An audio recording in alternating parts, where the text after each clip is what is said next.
Well, happy 4th of July, everybody. I got my July 4th shirt on.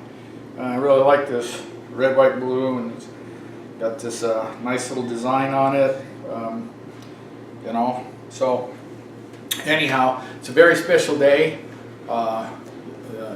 Declaration of Independence and a new country. And I got this book from my brother. This book is very old, 1878. I'm afraid to ask him what he paid for it, but it's my brother George, and it says Our Country. And I've been reading this book, and it's really amazing, you know, what our founding forefathers were able to do to us and do for us, and the history of our country. And there's 3 other volumes. There's 1, 2, and 4. And my brother, it sounds like he's going to get the rest of them for me. I hope he don't go broke getting them. But anyhow, it's really good to know what your history is, the history of your country especially, and not just the history of our country, but the history of other countries and what's been transpiring over these hundreds of years. Because we're looking at something right now that is insidious, and it's the entire takeover of our country.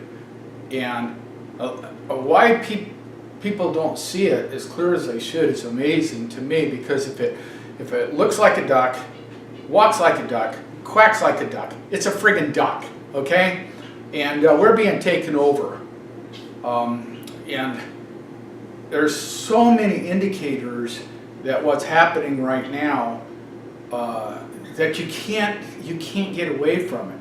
And there's a lot of people think this thing's just going to go right on by them and it's not going to touch them. And they're so sadly mistaken. It's going to touch everybody. And there's going to be a huge reduction in the world's population by this bunch. Even Queen of England says her dark forces that they can no longer control. And she said, enjoy your Christmas, it's the last one that you're going to have. And there was the Pope said the exact same thing. And you know, you might say they're giving us fair warning, and I believe them. I've been watching this happen for, oh my heavens, over 40 years. I've been watching this stuff take place. And I mean, that's just in my lifetime.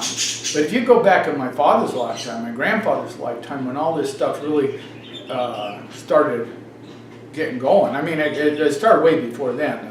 You know, it started with the corporate Constitution of the United States. And there's been this fight going on between the Illuminati and the British, you know, the Crown, the Banksters, for several hundred years.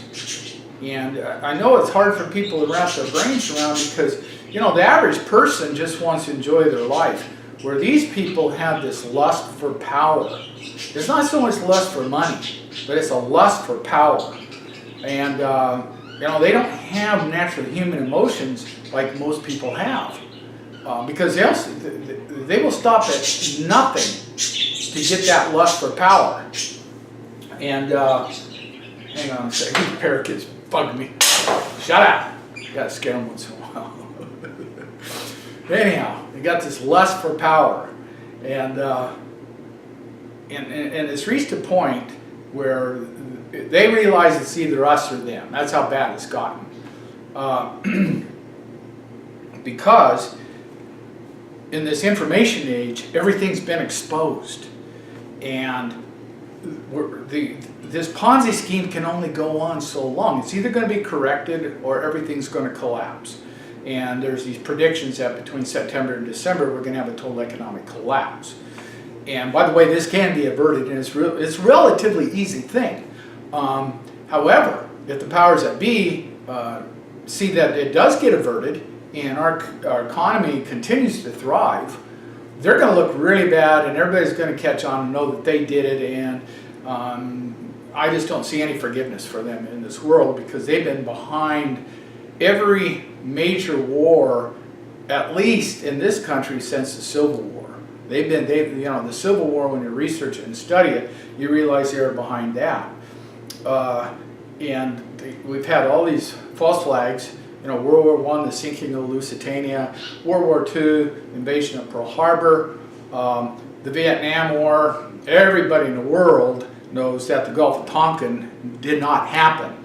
Robert McNamara, Secretary of the State, before he died, I think it was kind of a deathbed confession, came out and said it never happened. So I got 58,000 of my generation died for absolutely no reason. And I did have friends that died over there. And so you got this revelation, and that was just in 2008 when Robert McNamara said that.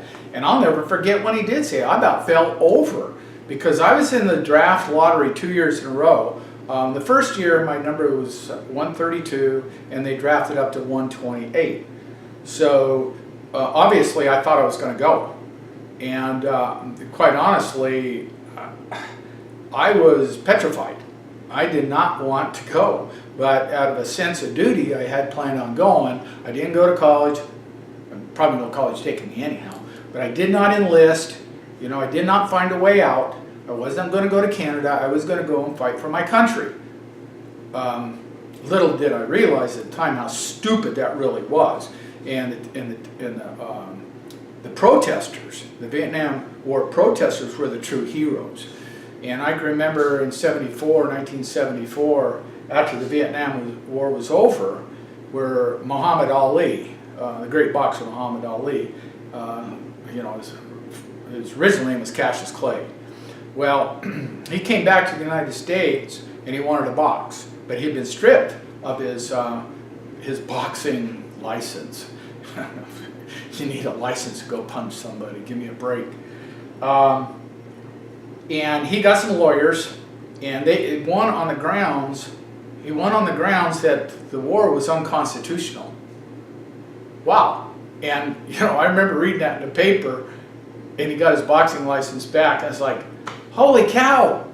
You know, it's unconstitutional. So who were the heroes? The war protesters, the guys, people that burned up their draft cards.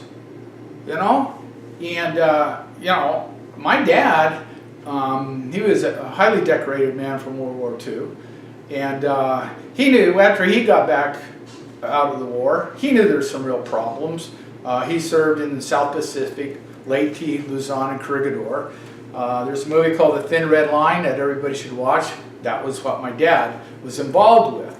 And he had his first platoon, I believe it was 92% casualties, and a second platoon, 88% casualties. So he saw a lot of action. He had 6 arrowheads for amphibious landings on enemy-held terrain. He saw a lot of bad things. But after the war was over and it went into the Vietnam War, he knew something was very, very wrong. He wanted President Johnson impeached, and he wanted him tried for treason and shot or hung. And I can remember to this day him sitting in front of the TV screaming his head off at President Johnson. Well, what my dad didn't realize even then is Pearl Harbor was a false flag. There's all kinds of evidence about it now. I've seen a picture of a Hawaiian newspaper a week before the invasion took place stating that any day Hawaii is going to be invaded by the Japanese. So again, here you go. It was a false flag, and purposely Roosevelt wanted us in that war. So that's why they put all the ships in Pearl Harbor, so that it would be so damaging, so devastating that everybody would want to go to war with the Japanese. Never mind the fact that we had put an embargo on Japan. Now, was Japan innocent? In my opinion, no, for what they were doing to the Chinese. They were brutal, absolutely brutal to the Chinese. And that was just, from what I understand, was just a land grab. They wanted to take mainland China, and Japan was way ahead in military might. So they would go in there and they would go into villages and just slaughter people, just slaughter everybody, men, women, and children. So, okay, we put an embargo on Japan, but we weren't in a war with Japan, but as soon as we put an embargo on Japan, that was the green light for them to come after us. So why would we not think that we would be invaded somewhere, and the most logical place was Pearl Harbor or the Hawaiian Islands. So then you go back to, and I'm not going to go through all these, but the sinking of the Lusitania, absolutely a false flag to draw us into World War I. So this has been going on for a long, long time. Now, here we are today, and things have kind of changed. See, things have changed dramatically in just the last few years. China has become a world power. Russia and China are, they're pretty close to each other in a lot of ways. And China just introduced, going back in April of this year, the Chinese yuan, a gold-backed currency. And they have what they call the Asian Investment Banking System. This is the same thing that Omar Gaddafi wanted to do. They're in Libya with North Africa, and look where that got him. Okay, because the powers that be said, no, you can't have that. And here's the reason being. They knew that if there was a gold standard that would get set up in the rest of the world, that it would destroy the petrodollar, which is based on the world's reserve currency, which is the US dollar.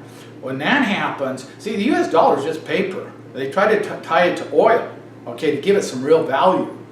So once the petrodollar or the gas and oil goes to, it loses its value, then the petrodollar and the US dollar loses its value also in the rest of the world. So you have Russia that has vast gas and oil reserves, okay? And they have a pipeline that's coming down, and it's going to come down to Syria. It's going to tap into an existing pipeline. It's going to go into the Mediterranean. And they're going to be able to sell their gas and oil at a fraction of what the Saudis are. So you have this domino effect where the Saudis and the elites of the world and the elites of this country, when I say the elites of the world, I'm going to say the banksters of the world, are going to go broke. Okay? What happens when you can't pay your armies and your mercenaries in the rest of the world? Well, you can give them US dollars. It's just paper now in the rest of the world. It's lost all its buying power. Why do you think Walmart is going through what it's going through? They can't buy that cheap materials anymore. Okay? It's affecting these import-export businesses like Walmart big time in this world, in this country. Also, your elites in this country that have stolen money through this illegal taxation, and they put it, their ill-gotten gains and various investments called derivatives. They've been keeping this money in the offshore bank accounts. Okay, well, how are they going to repatriate that with the laws that we have? They can't. They really can't. And how are you going to bring in trillions of dollars into this country without totally collapsing our economy? Because if you brought in, say, just $2 trillion, China's got $2 trillion, Saudi Arabia's got $2 trillion, there's probably another $2 trillion floating out there in the rest of the free world, or the rest of the world. We got like something like $49 billion of currency and computer entries in the United States. That's it. Okay, so what happens if you bring a couple $1 trillion into this country? Oh, okay, all of a sudden bread is going to cost you $200 a loaf, a gallon of milk, a couple $100, it's all going to fall apart. Okay, so there are still some sane minds in this country. I think some of them are found in the military. Some of them are found in the U.S. Marshal Service because they are not allowing this money to be repatriated. I think they understand if they do, not only we, but they're part of the population, so they're done too. It's history. So you got this battle going on, and the powers that be that are still in control of this country, Obama, his cabinet, they actually are trying to. Obama's been walking this tightrope. He doesn't know if he's a Muslim. He doesn't know if his allegiance is to the Chinese and Russians. He doesn't know if his allegiance is to the banksters and the Illuminati. And he really is caught in the middle. And that's why you've seen him vacillate so much back and forth. But he's pretty well now is committed because of Hillary's commitment as Secretary of State to the Russians and to the uranium in the world. He's pretty well committed to that side rather than the banksters. okay? But nevertheless, they're all petrified of being caught. Hillary Clinton, I just found out, is not going to be indicted. She's got so much over on Obama, it's insane, okay? Obama's been trying to play both sides, you know, the Banksters, which has to go along with the CFR, the Council of Foreign Relations, the Trilateralists, and, you know, the UK, and Rothschilds, and Rockefellers, Bilderbergs, Warburgs. That's where they're the ones that put him in the White House, and his allegiance was initially towards them. Well, because of certain events, you know, and the primary event is he's never been able to set up the caliphate to stop that Russian pipeline tapping in. And he's tried awful hard. He tried that with ISIS. He's the one that started ISIS and his little buddies in the CIA. But the problem is they're getting their asses kicked, especially when the Russians gotten involved. Because Russia's got everything to lose. They know that. They got everything to lose. They become nothing in the near future. And Putin's done a really good job. He might be a dictator, I don't know, but he's doing all the right things. China has backed him up. Okay, and that's why you've got the Russians with the vast oil and gas reserves, and you've got China with the gold currency, because China absolutely hates the UK. They hate the Queen, that royalty, and it goes all the way back to the Opium Wars. And the Chinese are an interesting people because they don't have a lot of distractions that we have in the Western world, and they never forget. They never ever forget what's taken place. And they look at the Illuminati, you know, the Banksters, the UK, London, and that element in this country as their personal enemy. And they will do all they can to put an end to them. So you have this alliance between Russia and China. They're working together, and they are pulling this off. ISIS is going to be totally destroyed, and we do have elements in our military that's finally got on board to destroying these scumbags. So you know, Obama and his visions of a caliphate are history. Okay, he's still pushing for it, you know, but the only chance he has is bringing in these refugees and put them in strategically located places as terrorist cells in the United States. Okay, well, there's some things, you know, even the FBI, the CIA, they know where these people are, okay? And there are safe houses for them. There have been stockpiles of ammunition and firearms and money, currency, that have been put aside for them so that when the crap hits the fan, they will be able to go these things, get guns, and then wage war upon the American people. They're supposed to be combined with the Department of Homeland Security, possibly UN troops also, and now the Black Panthers, because they've been infiltrated. So we got all this incredible chaos that's going on. I think if Donald Trump does become the President of the United States, that's one thing he will stop. He will stop this immigration, because they don't have enough in this country yet to pull it off. Obama knows that. Right now, the military would turn against these jihadists. Your National Guard would turn against them. They'd be wiped out overnight. Okay, it wouldn't take very long to destroy them. So Obama's vision of becoming the 12th Imam, which that's another story. The sun rises in the west. This was a Muslim prophecy that he thought he was that person. Well, guess what? The only thing Obama was, really, when you get right down to it, he was a young man that was been manipulated all his life. And really, I gotta say, he was taken advantage of by these powers. They groomed him for this position to be in at this time. And you know, he had high hopes that he was going to be able to do certain things, and as he said, that he would always be with his Muslim fathers when everything went down. Well, it's over for him, okay? One way or another, it's over for him. And this could really turn into a huge mess. As this is coming to a head real quick, I think you're going to have mass voter fraud. That'll put Hillary in the White House, or Obama's just not going to leave. He's going to declare martial law, and he's going to stay right where he is. Either one of those happens, and you are going to have a revolution in this country like never ever seen before. Okay? So, with all this in mind, now I want to talk to the patriots. Okay? What is a patriot? A patriot is somebody that loves his country, loves his Constitution above all else, because the Constitution stands for eternal principles. The principles of slavery, the principles of freedom are eternal. They never ever change. And we have this encroachment upon our personal freedoms, and it just gets worse by the day.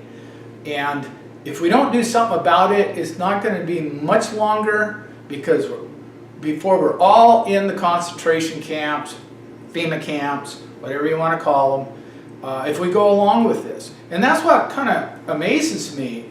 It blows my mind. Me in particular, I can't believe people that were considered my friends that have nothing to do with me anymore, because they think they're going to, this only thing I can surmise is they're like everybody else that thinks, well, this thing's just going to blow right by me, and when they come to my doorstep, then I'll start fighting. It doesn't work that way, because these people are so much further ahead than the average person that they know how to pull this off. And all they have to do is control our water, control our food supply, electricity, things of this nature. You can live a little while with your food storage, but you can't live very long at all without your water. And they are manipulating themselves in the positions of power in all levels of government, all the way from your local city fathers all the way up to the President of the United States. And if you don't think that's true, all you got to do is go watch some of these atrocious things these city fathers are doing, these councilmen. You know, I mean, I see it all the time. Just look at it in California. They left and right violate people's constitutional rights. Now you're seeing it in Idaho, Twin Falls, where those councilmen, you know, are bucking what I would call a true investigation. And you look at your sheriff. Look at Mr. Yance, Jack Yance, who was murdered by those police officers. And how long does it take to do an investigation? This thing's been going on, I think, 8 or 9 months now. And you had all these eyewitnesses that saw exactly what happened. And it's typical that they go do these investigations. They seal up the evidence until everybody just kind of forgets about it. And then one day you hear of a settlement. Okay, a settlement with the family. And the problem was that they establish a precedence. They can do it over and over and over again. And that's what you're seeing. You're seeing these precedences established. Now we have a gentleman by the name of Joseph Robertson up there in Montana.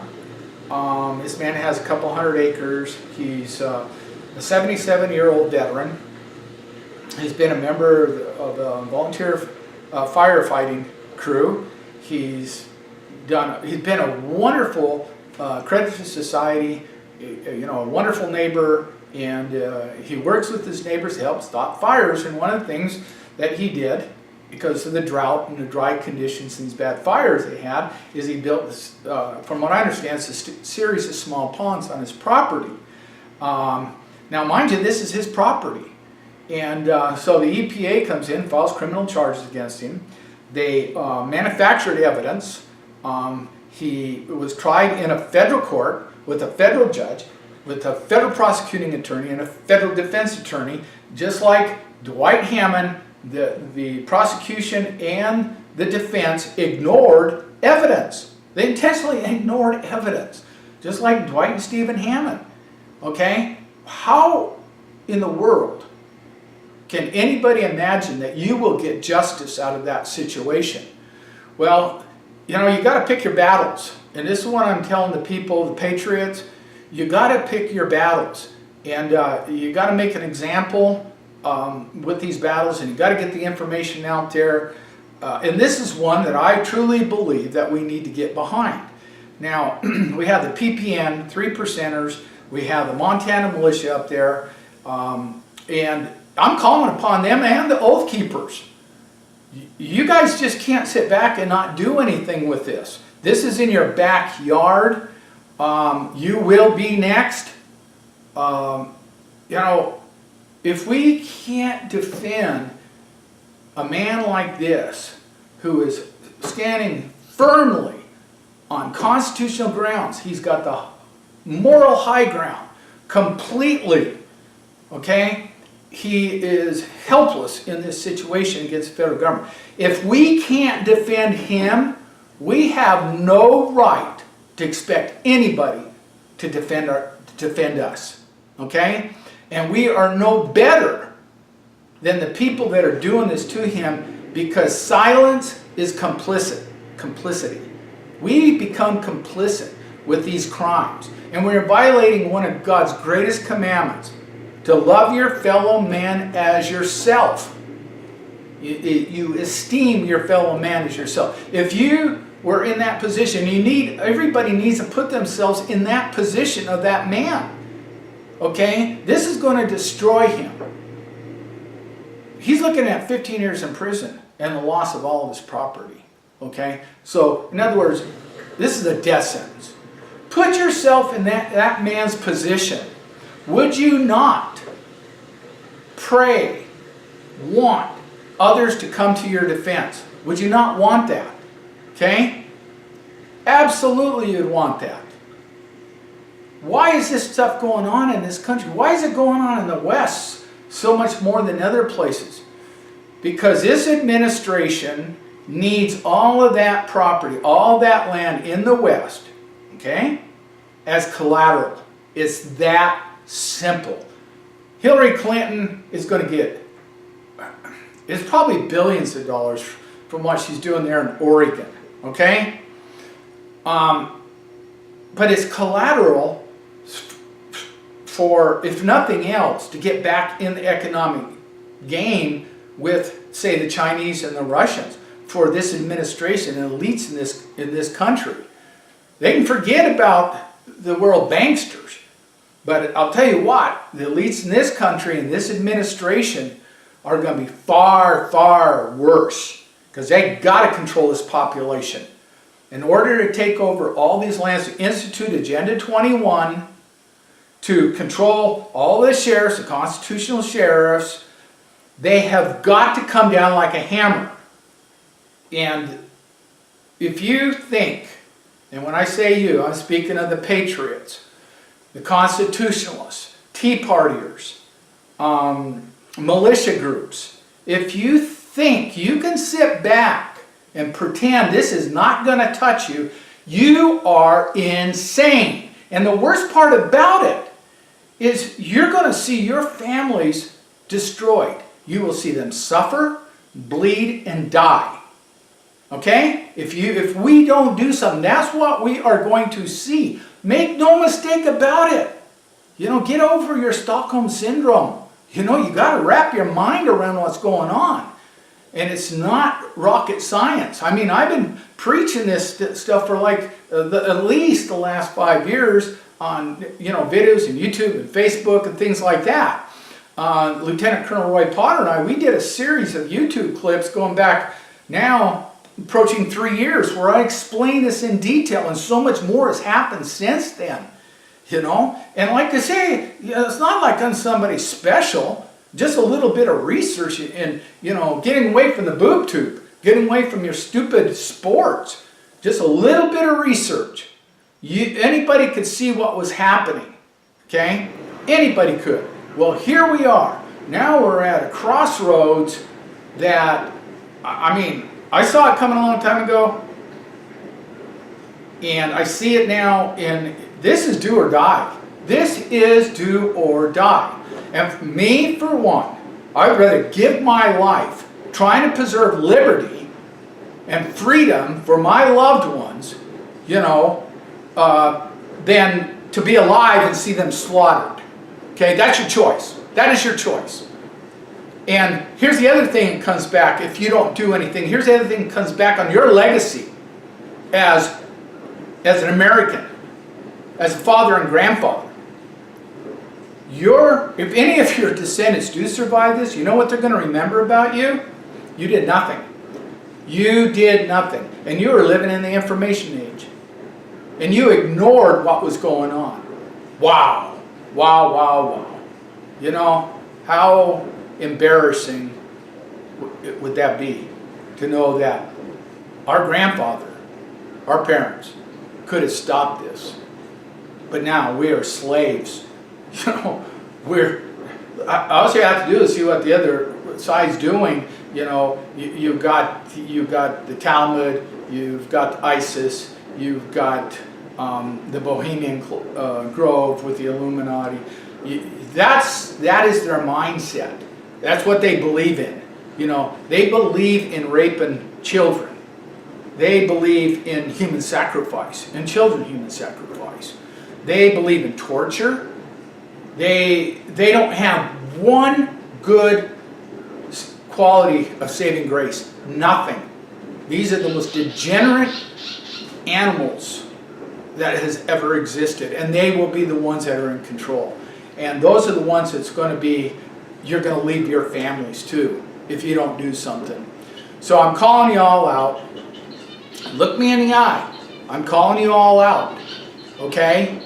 You need to pledge your life, liberty, and freedom right now to the cause of truth. You've got to do it. Otherwise, you're going to be an embarrassment. Your legacy throughout generations is going to be spit upon. Okay? We need to win this. We need to win this for future generations. I believe we can. I absolutely believe we can. I don't believe it's a death wish. I believe God is on our side. You know, if we get down on our knees and humble ourselves and pray, He'll be there. I believe that.